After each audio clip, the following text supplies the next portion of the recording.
Isang pambihirang taon ng 2024 dahil isa po itong leap year.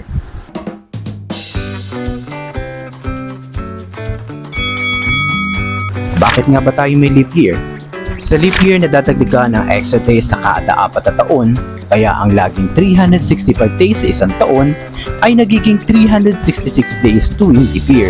Ang madalas na hanggang 28 days lang tuwing February ay nagiging 29 days.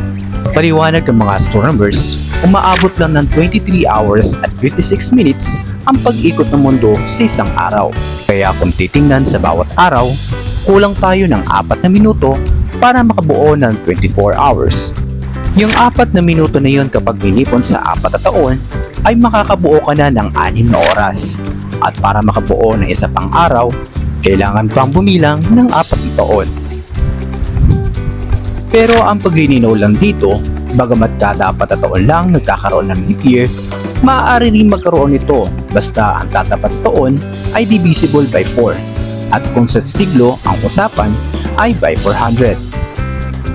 Bakit nga ba ito tinawag ng leap year?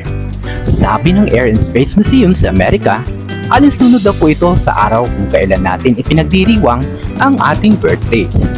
Halimbawa, tumapat ang birthday mo ng Thursday last year. Ngayon 2024, papatak na yan ng Saturday imbes na Friday. Tumalon na isang araw. Leap year ika nga.